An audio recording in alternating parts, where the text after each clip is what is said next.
Hello, I'm Dr. Ron England, and today I'm going to take you through putting together a hydrograph using SMADA Online. SMADAonline.com is how you get to this. First, I recommend very highly that you actually create an account so that you can save these files that you're creating. But we're on the SMADA Online homepage. We're going to go ahead and enter, and hydrograph generation is right here. So let's run through this. First thing you got to do if you create a hydrograph is you got to create a watershed. So we're going to go to watershed entry.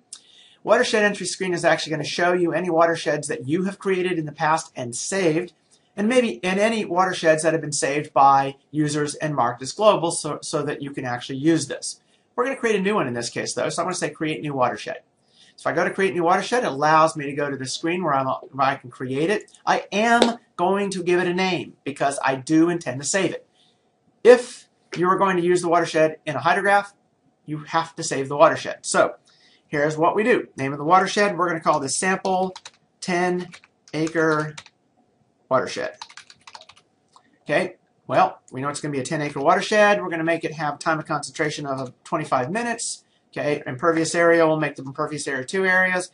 50% of that will be directly connected. I'm not going to have any additional abstraction in the impervious or pervious areas. I'm going to leave the minute maximum infiltration capacity at 0, which basically in this case means that it's infinite, or I can set it to 999, which also would be something that would be higher than you would ever have as amount of rainfall. I'll set a curve number. This is the curve number for the pervious area. I'm going to set that to be 70, and at this point I am now done. I can save it. So let's save this. Now it's going to take me back to here, and if you notice, there's my sample 10-acre watershed. Let's click edit and go back over to that so you can see, well, all those values are still there. Now, from this screen here, I can jump over to the rainfall or the hydrograph screens. Next one I want to go to is the rainfall, because you've got to create a rainfall to create a hydrograph too. Now, in this case, I've got a rainfall that I've made here, but we're going to create a new one. And we're going to call this type 1 24-hour 11 inch. So 11 inches of rainfall. That'll help me remember it when I save it. So I'm going to make the time step. I'll make a time step of about 20 minutes for this one. Duration in this case, I said it was 24-hour, and I also had stated that it would be an 11-inch rainfall there. In this case, I'm going to click over here and use dimensionless curves because I want to actually use the SES dimensionless curves. Type 1 24-hour tabular, so that's going to be the rainfall that I use. It creates the rainfall for me. I can now save it. And it goes back to the rainfall screen. And if I want to, I can go back into here. This time I'm not going to go back in here to get to the new one, to the next, to the hydrograph generation. I'm going to click at the top. So it's going to take me back to the main menu. The main menu allows me to go back to hydro, step, step, step. And now I'm going to go to hydrograph generation. By the way, don't panic if some of these have actually changed a little bit, because I have pretty good intentions of making this easier to use as time goes by, so you might see some new menu options.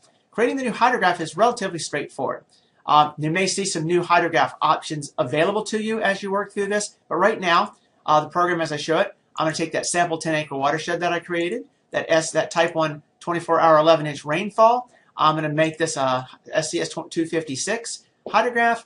I'm going to hit calculate, and voila, there is my generated hydrograph on the right-hand side that you can see there, and the parameters that went there. So there's all the numbers in the 20-minute increment. Well, that's great and dandy. I did not save this, by the way. As you can see, I had not saved it, but a more useful view to you might be the report view. So if I go to report view, that's going to show the whole thing in as a report with the plot of the hydrograph at the bottom, so that it's nice and happy for printing.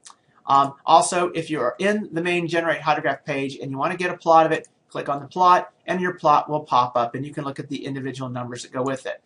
It really is that easy to generate a hydrograph and get back your results. Of course, remember that you have to know what the watershed numbers are, and you have to know a little bit about the rainfall, but actually the generation of the hydrograph, 5 minutes, good, done, ready to go.